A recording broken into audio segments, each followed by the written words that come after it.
Hello, everyone. Welcome back to the Hamster Business Show. My name is Chris Pastrana, and today I am here with Kat Roedell. How you doing? Great. How are you? And Kat owns Ignite Business Planning Services. Yes. Awesome. So let's talk a little bit about you. Kind of what got you to where you are now, all that stuff. I started working as a file clerk back in the early 80s and have worked like a million different temp jobs and done all sorts of different things for different types of businesses, including working for the federal government for about 10 years. So throughout my journey, I moved my way up, and each time I stopped somewhere, I took on more information and figured out better ways to do things, and then shared that with the people around me. So they usually replaced me with one or two people by the time I left. Yeah. I like to solve problems, and I don't like to be bored, so I would always figure out how to do my work the fastest way possible with the most accuracy, because otherwise you end up redoing it. Yeah. And then, learning how to do computer systems and creating software solutions seemed a natural outreach. And then after that, I progressed into designing business systems. And so when I was working, my last career job was with the federal government, and I did enterprise architecture, which is basically what an architect does for a building, Yeah. I do for a business. That's cool. So it was fun. Yeah. So yeah. Let's talk a little bit about what is business planning services. What is business planning services? It's kind of this broad place to be, but if you are starting a new business and you need to understand what the parts and pieces are and what the way forward is for you to be successful, I help you outline what you're going to do and then run alongside you to teach you those tools and tips that you need in order to get to that next level. Business mentoring is a huge part of the model of what we do at Ignite Business Planning Services, where we not only tell you this is what you should do, but then actually show you how to get it done and work with you in your personal place to give you the right tools so that you can progress and teach you how to bring people on board, teach you how to find the right software systems, teach you how to go out and market yourself. So That's pretty good. it's fun. So at what point does a business come in and say, yeah, we need help? I don't know when a business would make that move. Sometimes people around them will say, hey, you really should get some help. Yeah. Other times a business owner will recognize that they've got a problem and they're avoiding it. They don't know how to resolve it. So they will come to me. And then the third way usually is through just coaching. Somebody wants to improve how they run their business. So they look around for somebody to say, these are the steps that you use. These are the techniques that you use in order to either fix you or to fix the processes around you. So. Yeah. So when should a business come in? Right before you start to plan to start a business. Yeah, so pretty early. Pretty early. It's the best point, but we can work at any stage in the game. Yeah. So, but pretty early gives you a really good foundation. If you want to get funding, for example, you need a business plan. And it's not that 2 or 3 pager that most people come up with. It's a detailed business plan that really looks at what you want to do, how you want to do it, who your competition is, and what things make you different than your competition. And if you know that, plus what your budget is going to be, it's a lot easier to go and ask for money, because now you have a solid understanding of these are the things we're going to do. And the bank is going to be a little bit more amenable to saying, well, that looks like a good plan. We'll do that.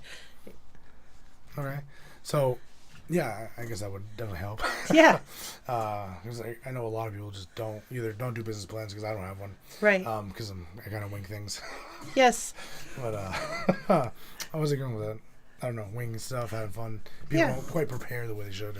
Well, I'm a very creative person, so I get wanting to wing things and run things kind of very creatively, but I would argue that you could set a creative plan that allows you a lot of flexibility to wing things, yet still gives you the guidelines and the systems in place so that you can do it effectively. Yeah. Because winging things and then looking at 3 months down the road and your books are out of order, that's not effective. But saying, okay, I'm going to wing things over here where I can be very creative, and yet over here I'll create the bookkeeper and I'll have this person to do this piece and this person to do this piece. So that way I can not worry about all those parts and pieces while I'm winging things and being creative and drawing people out and pulling them into their best interview. I agree. Yeah. I agree with you on there are areas you probably shouldn't just go with the wind on like I do. Like when it comes to like money and accounting where you can get in a lot of legal trouble, you probably shouldn't go crazy there. Those are really kind of the areas you need to have some systems in place. And it makes your life a lot more comfortable because then you don't have to worry about it. Then you know very clearly where you are, and it makes going out and that marketing and sales piece of what you do a little bit easier because it's like, oh, this is taken care of. I only need 5 customers to make my bills. I'm going to get them this way. Yeah. And that really kind of opens you up to be even more creative when you're doing the other pieces because now all the worry pieces are kind of taken care of. So when you're an entrepreneur, there's a lot of balancing act there. So. Yeah. I like that. So just kind of flipping around on your website, I was looking some stuff up. Yeah. I did a little bit out of order, but that's fine. You talk about your why. The first thing on your page says, what is your why? Yes. So let's kind of start from there, and then let's flip around to some of the things you work with. I don't know if you've ever heard of, TED Talks, I'm sure you've heard of. Yeah. Simon Sinek has the golden circle, and he talks about what is your why. Okay. I thought I had the book over there, but I don't. Oh, no. And that if we're trying to connect with people, if you talk about why you do things versus what you do, you're going to engage with people more rapidly. So my why is I like to solve problems. I'm a puzzle addict, and I like people. So that makes, I like business puzzles more than people puzzles in a lot of ways, if that makes sense. Yeah. Which is why I'm a business consultant versus a life coach. Yeah. Yeah. Because for me, business puzzles are very logical, and people get engaged in them, and then that's when it becomes illogical. So we can resolve issues that are more logical and then teach the people how to run them in a logical manner, and then it can be illogical somewhere else. Yeah. Makes sense. Yeah. That's pretty good. Yeah, my why is, I don't even know if I have it thought out all the way, but, I just try to help businesses. That's what I do. Right. But there's a passion behind it. Yeah. And it comes out of something, because we don't just altruistically decide I'm going to help business owners. You could say, well, I'm going to help them because I want to earn money, or you like to see people thrive and you like to see them explode in a way and really be intentional with what they do and also receive the traction that they need in their business. So if you're running from that operation, that's much different than I want to make some money. Yeah. And your passion, if that's what it falls into, it grabs people along board, and that's what helps you set that momentum for success. So. Yeah. So it's probably something entrepreneurs and business people should think about pretty early on. Yeah, and when you do it, you got to kind of go through a process of asking yourself 5 times why. Because if I start, I say, well, I like people. Well, why do I like people? Because, you think logical, illogical, it makes it really challenging sometimes. Yeah. But at the heart, I like to be able to see people grow and shift. And it took me a lot of digging to get down to that place of that's what I'm looking for. It's not that I just like people. I like to see that I make an impact in the world, and I can do it in a positive way. That's closer to my true self than just I like people. So. Yeah. So it's almost a lot of soul searching, and if you want to put it that way, and being very honest with what you actually want. Because I think it's a lot where we run into problems with business people is, we want the money. Cool, that's awesome. But there's a whole lot more there to, one, what you can do with your money, why. Right, exactly. Want it, and people just don't know. Well, they want an end, which is I would like to have a comfortable house. I want to make sure my bills are paid. I might need some security. And that really falls into one specific personality type where, you've alluded to being, being out in the wind and working out in this creative area. You're more of a freedom type person. So your why is going to revolve more around that personal satisfaction you get by creating things, and where money may not be as much of a motivator for you. I know it's not as much for me, although it's nice to pay the bills. Oh yeah, you know? For everyone who says money's not important, there is a good set of like it's kind of important. Well, you have to until you don't need it, and then you can kind of play with it. I laugh. My son is 23 and he's autistic, and very much thinks outside of the box. And he keeps telling me, "Mom, I don't understand this time for money deal." And I'm like, "You will the minute I start charging you rent." Yeah, it's a very quickly learned thing. It is. From the esoteric standpoint, yeah, you're right. It doesn't make sense. But from the tangible, practical, we have to live, and we have to, make sure that there's some system for that. Yeah. So. I love it. Oh, man. So, a brand new business decides they need a consultant. Yep. Or it can be established, whoever. They decide they need a consultant, and they decide to reach out. Like, what does the process kind of look like? I like to meet for an initial consultation to kind of see where they're at and are they even willing to make some changes? Because a lot of people will say, yeah, I want to do things, but I want you to do them and I want you to do them this way. Yeah. And then they've become the business consultant and I become their employee, and that's not the dynamic that I want in the situation. So that initial consultation is big, and generally I will come up with a list of recommendations out of an hour meeting that we choose to follow, and I have a lot of resources. So sometimes a plan can be as simple as we're going to do business mentoring with you only. And, you've got what you need in terms of staff and people. And I'm going to create the creative plan to move forward. And I'm going to be there to hold your hand through the process. Or it could be, you need this software, you need this website, you need these solutions over here, and you can outsource through us to do the training and all the parts and pieces to make it happen organically, and then you only worry about the leadership piece. So, okay, that's good. Because I've run into a lot of business consultants over the years. Everyone does it a little differently, so it's good to kind of see what approach they take. Because I was going to talk about this later on, but it's kind of a good caveat. There's a very interesting business consultant problem I've run across where like everyone's a consultant. Yes. And that's why I reached out to you, and we kind of been talking because it's kind of important to find a real business consultant. Well, it is. And I've got 30 years of expertise in both private and public work. So I know corporations and I know government and bureaucracies, and I have this very broad understanding of how business systems work. The language changes from business to business, but the systems don't. Yeah. And we both said, becoming a business consultant can be as easy as putting it on your business card. Yeah. I'm a consultant, and if you get somebody to pay you the money that you think you're worth, then you're a really paid consultant. But that doesn't give you background to understand how business runs. Yeah. And it doesn't give you the training that you need in terms of people to help people along the way. And I always, when I do any kind of training, I always like to break it down into tangible pieces. It doesn't matter how well I motivate you when I'm speaking to you. If you don't have some things to take away to actually do by the time you're done being trained, it's not effective. Yeah. You've just gone in and felt puffed up and feel good, and now you have no way forward. And I never believe that should be the case. You always need some kind of way forward, because not everybody has.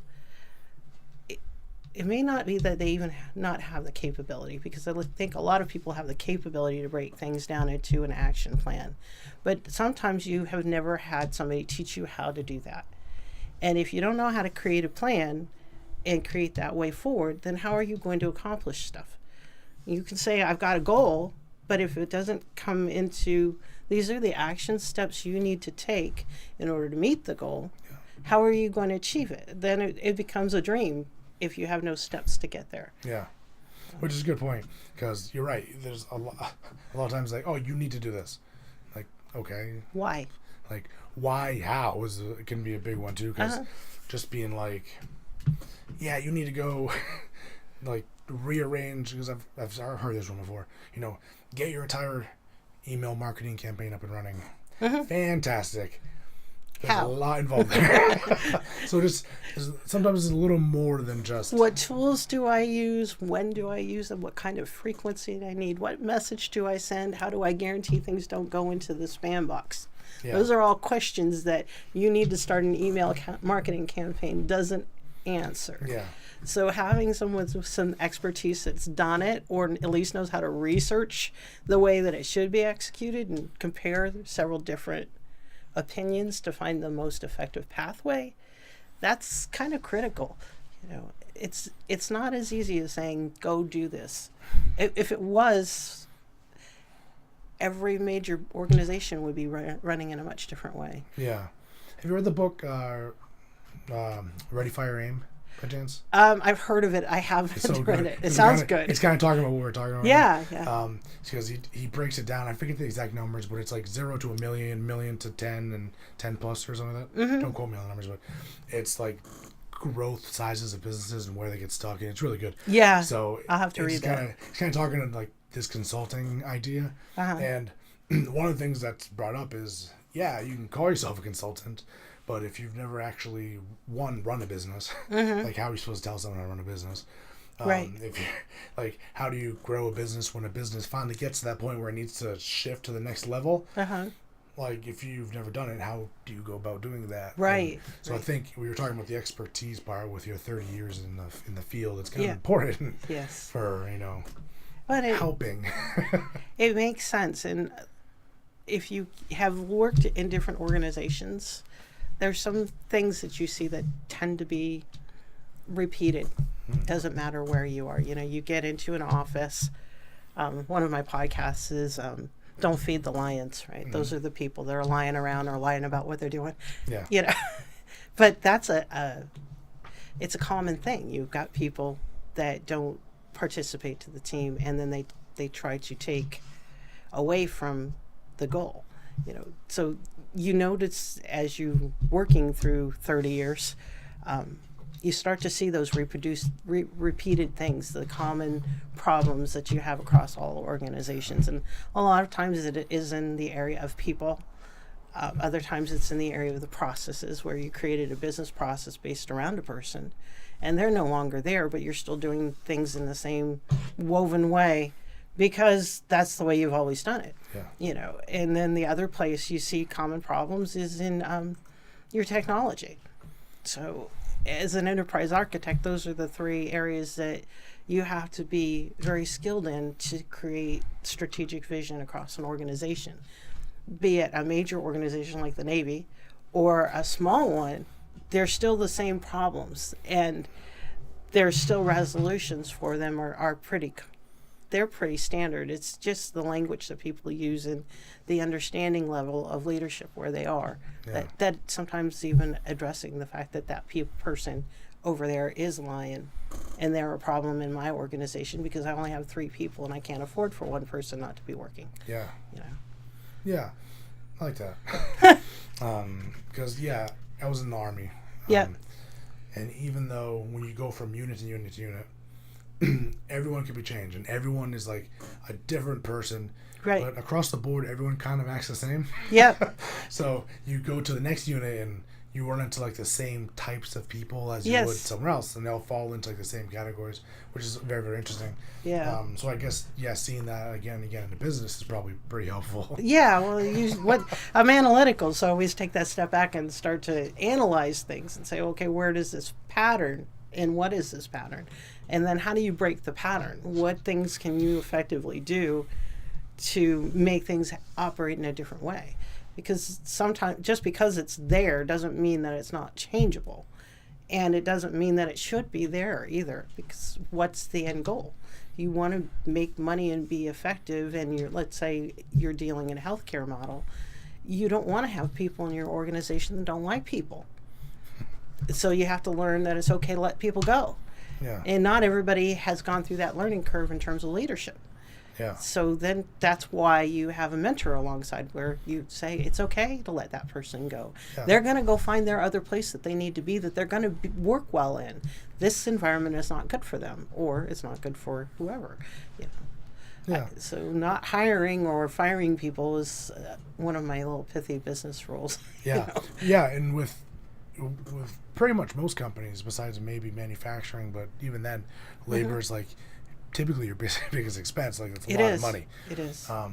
So you're right, and a lot of people get caught on high turnover rate's bad, but like super low turnover rate's pretty bad too. It can like, be, yeah. If you have never have any turnover, like where's the freshness and where's like the new ideas and vision, and so Well, and with no turnover, you end up with an aged workforce, right? And nobody up behind you to understand what the processes are. So they leave, and what do you have?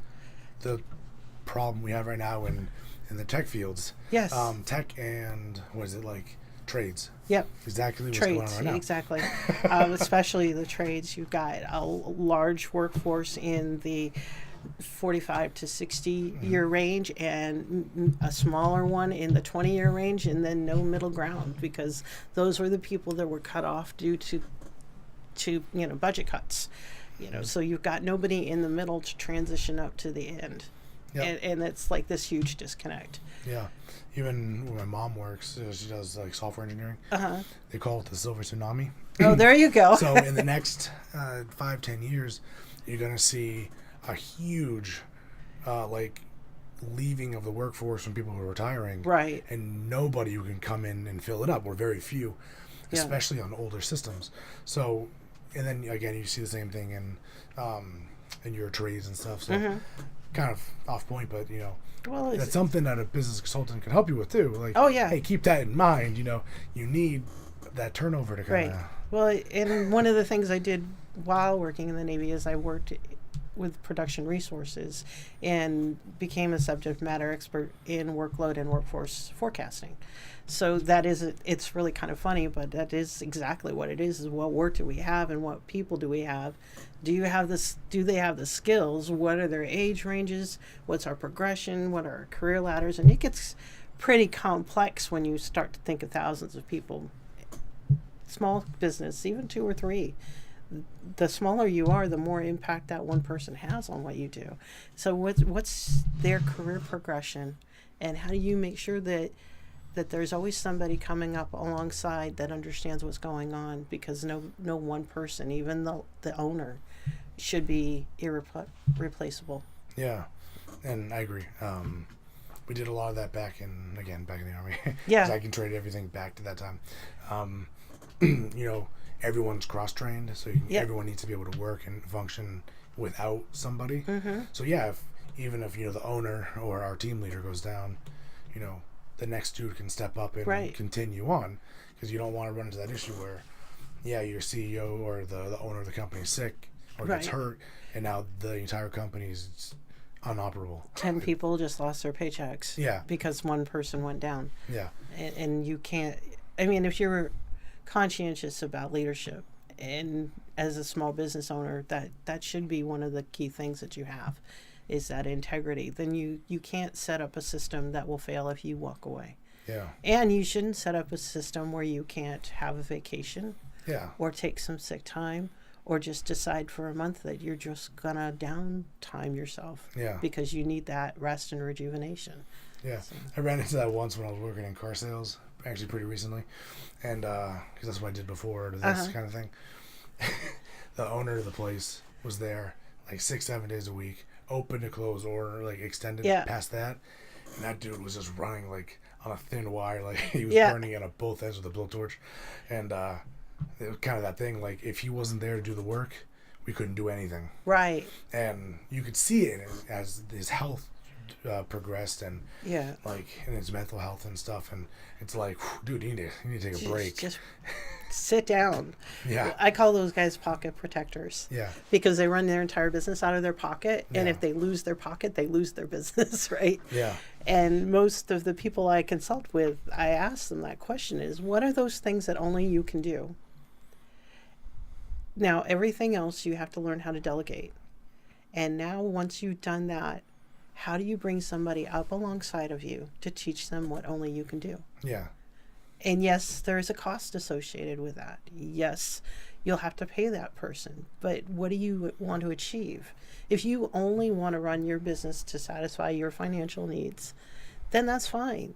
But recognize if you get sick, it might not be there. So get some really good insurance, and structure yourself so you're protected if that's how you want to run your business. But if you want to run it to grow and keep it going, even if you're not around, then you have to learn how to bring people up alongside of you and teach them those things that they wouldn't know otherwise. Yeah. That's pretty good. Thank you. Yeah, that's good advice. So if you're listening, you know who you are. So now you know why people hire me. Yeah, it's good. It makes sense. Like, it shouldn't be too hard, but there's a lot of experience to it too. So it's a good balance of one, being able to tell someone that, hey, you're doing it wrong, and then because a lot of people, they hold back and they're like, oh, I don't want to piss them off. It's a paycheck, but if you're going to be a mentor, you need to mentor. You have to mentor. You have to be able to say the tough things, regardless of how people will receive them, and live with that decision if they decide to walk away. Yeah. I laughed and said earlier about being a life coach versus a business mentor. The other reason I use the word mentor is because it implies a deeper relationship than a coach. Yeah. I don't want to just tell somebody what to do and say, oh, you did a great job. I want to be there, and if they've got a problem and they need an outside set of eyes, or they just need a place to vent because they can't do that with their employees, that they have that place. Yeah. And that I'm the wise counselor. I'm the person that sits and listens and has that outside objectiveness and can say, well, have you thought about these things? So mentoring to me is much more of where I fall into, because I really want to develop the other person.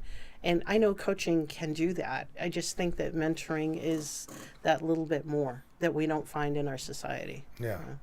Yeah, there is kind of a disconnect there. Especially, I guess, I don't want to go political, but there's kind of like this dislike of companies and businesses and stuff.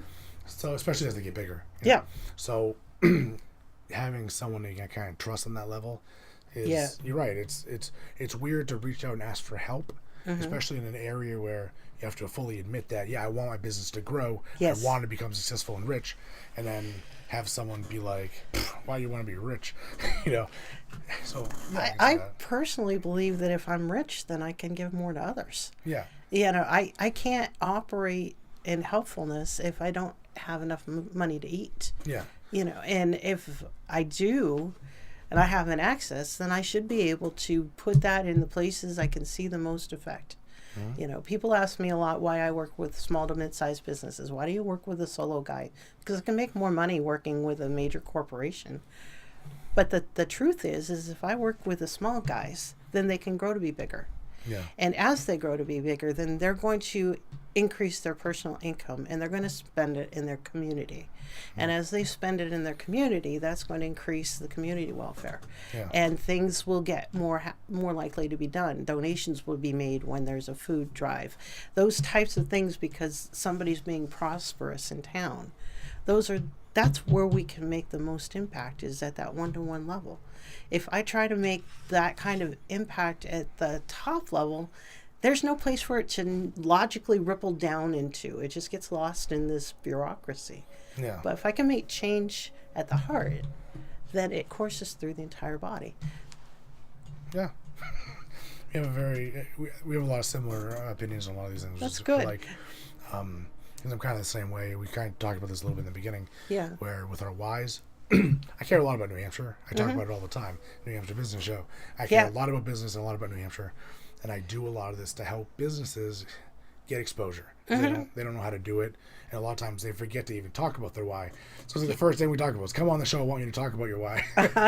And just trying to help them, one, practice speaking, because people need practice of that. Yes. And help them grow a little bit, because then people see this. And I've had people get referrals and clients from becoming on the show. Like, it does happen. Yes. So, I can help them get business, and we can help them grow. We can help get them out there. Stretch. That's why we do our thing. So we have a lot of the same approach there, which I think is kind of cool. Yeah.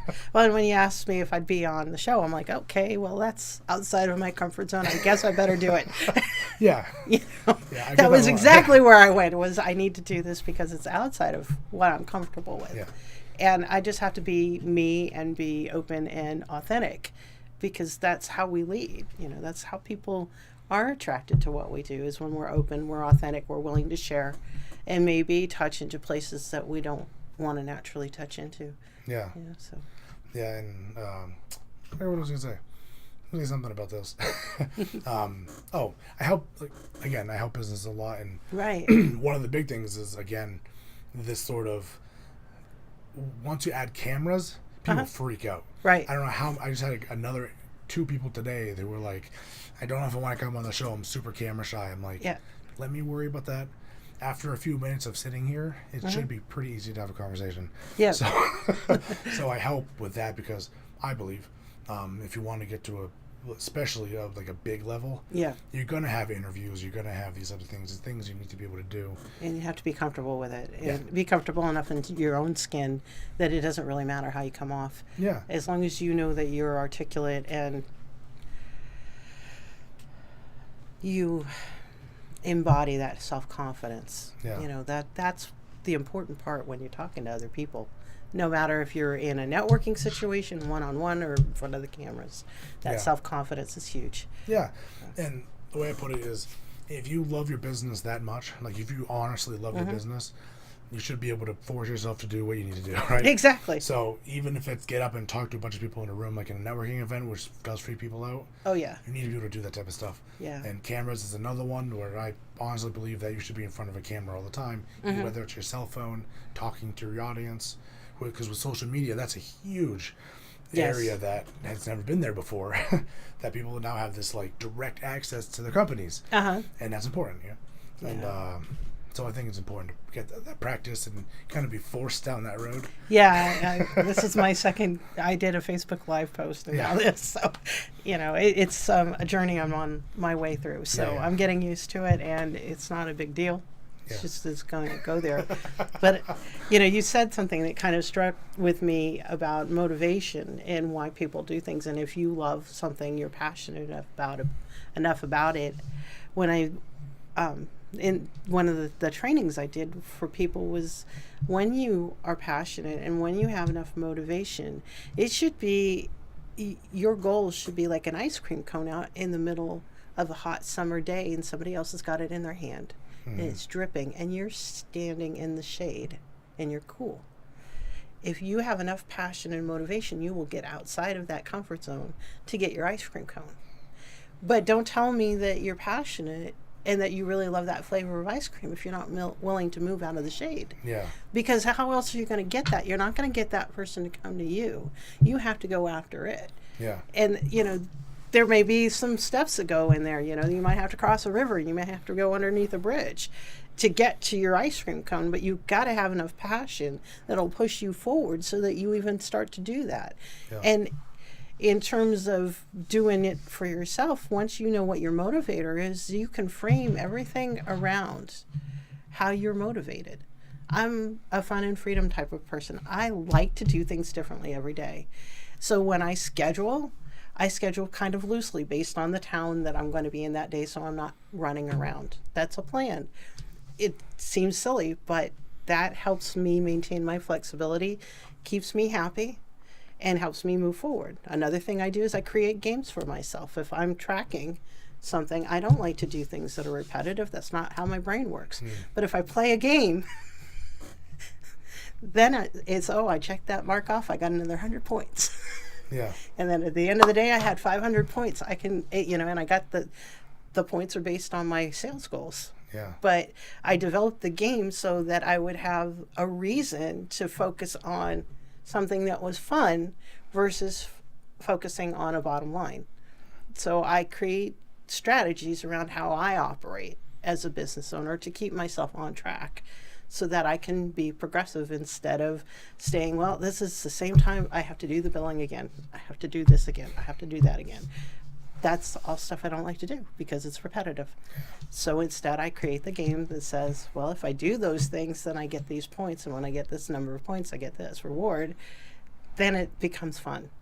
So that's another little piece. It's good. That's a good little tip. Yeah. Because I have that same issue where I have to do the same thing like 3 or 4 times. I don't don't feel like doing it anymore. So kind of fixing that up and Right. kind of reframing it. So. You have to reframe it. You have to put yourself in the right mindset about it. Yeah. It's not, you're not doing it because it has to be done. You're doing it because it's going to make your business successful. And now you've reframed it into your passion. Yeah. And suddenly 20 minutes of sitting down to do the drudgery work isn't nearly as bad because you're going towards what you want. Yeah. And then eventually just get business big enough that you can pass it off to someone else. Bingo. I was like, you take it. Now I get to hire the bookkeeper. That's the end goal. Oh my God. That's one of my big goals for this year. Yes. Is to get like bookkeeper, a couple sales guys, and like a assistant. Uh-huh. Those are like kind of my big 2018 goals. Yeah. So yeah, I'm like, but bookkeeper was like the first one. I'm like, when all the money comes in, I'll be like, here, Just give me a paycheck. That way I don't bounce things. Yeah, make it work. Yeah, make it work. Make sure the company is. You tell me what my financial goals need to be. Yeah. I'll go do talking to people. That's what I do best, and that's what only I can do right now. Pretty much. Yeah. It's like I think that's the only thing I can do that everyone else does because I'm kind of the face of this little show. Other than that, everyone else can do it. Right. Like, go for it, go guys. Well, and you can transition, and you will transition as you grow. You'll have 2 or 3 different people that are doing the New Hampshire business show, and one will be in charge of this type of business and somebody else will be in charge of that type of business, because that will elevate you to another level and broaden the scope of what you're doing right now and increase the product that you're giving to other people, because now you've got somebody who's really targeted in this area to eke out the right information. And how do you make sure that they're different? And just an idea. I like that. That's what I'm gonna have to do. I'm gonna have to. Let's see. It's that creative thinking part. I'm pretty good at it. Yeah, I like that. I am too, but I say this every single time, and I gotta stop saying it. But especially when I'm drinking, super creative. But do you remember it afterwards? Is a question. Yeah, and it's like I'm always. I kind of remember, but yeah, I'm super creative when I'm drinking or having fun, and then afterwards I'm like, what did I do crap. there? But yeah, I say that every time, and I'm like, I always tell myself, I'm like, I gotta stop saying that, like, but I'm pretty real with my business. Like, the way I am is just the way I always am. Yeah. So like, they're not surprised. But so how do people get a hold of you if they want to talk, get some services? I have a telephone number. It's 603-657-0259. I have a website. It's ignitebusinessplans.com. Sorry. Okay. I didn't go with planning services because it was just too long. I didn't want people to have to type all that. So it's ignitebusinessplans.com. And then I'm on Facebook, so you can always message me there. And texts are good too. So all right, cool, awesome. Yeah, try to be multimodal, but I'm not. I got to stretch that a little bit more. So. Is there anything else before we go? Not really. What's your biggest challenge that you find in your business? Making people pay. I talk about this a lot in New Hampshire. There's like especially for what I do, which is a lot of marketing and stuff like that. Getting people to pay for it is kind of a hassle. Yes. Because they want everything for free. They want all the services, but especially on the creative side, is where you see a lot of disconnect where people don't want to pay for like the marketing plan, like the marketing stuff that I do, or what is it? Like videography, photography, stuff like that. Right. That's where people are like, I don't really need that in my business, but you kind of do. Well, you do, but you have to build a value in for people. You have to make sure that they understand what they're gaining by that. With lots of people, understanding the personality type of the person you're dealing with is like key. Because if you have somebody who's direct and they just want a bottom line, you just need to give them numbers. And so 25% of the people that market this way get an increase of 50% of their business XYZ. Yeah. You just lay them out in a linear, logical path. You pay this amount, you're probably going to make this amount. And there is a risk involved, but the risk is mitigated by these 3 factors. Direct to the point. Yeah. The conscientious guy is going to be your hardest one to sell, because they want to know, if I do A, what exactly is going to happen when B comes along and C. And you may want to avoid that person if they're the decision maker. It might not be the right match with you because you're very creative. And they're like the polar opposite in terms of personalities. So communicating with them and bridging down to their level is going to be hard for you. Not that you can't do it. You're just going to have to be more focused when you do it and listen to their need statements. because everybody we talk to has got some kind of needs statement. So as really what you're talking about is a sales issue. So you've got to listen for the needs statement and then figure out a way to say in their language how you're going to fulfill their need by asking for this amount of money. And your confidence level also has an impact on that. Because if you're not confident when you're asking for $5,000 for something, people will read that and they're going to talk you down to $500. Yeah. So I heard a really good tip the other day, because I struggle with that problem too, is how much do I charge? Yeah. Is when 20% of the people say no because your price is too high, then you're priced just right. Yeah. I like that. That's pretty good. I was like, oh, there's a logical rule of thumb there. I can go with this one. Now I just got to find those 20% to say no. Yeah. Again, we've changed the mindset, right? Yeah. I'm not asking for an outrageous amount. I'm just looking for the numbers of no's I'm going to get to make sure that my amount is okay. I like that. That's a pretty good approach. Thank you. Awesome. So thank you so much for joining me on the show today. Thank you. We're running up. We actually close to about 40 minutes, so that's a really good interview. Awesome. And it's been a lot of fun. Thanks. I enjoyed it. Okay. I appreciate your time. Yeah, definitely. So thank you guys so much for watching. Reach out if you need help from myself or from Kat. Yep. And until next time.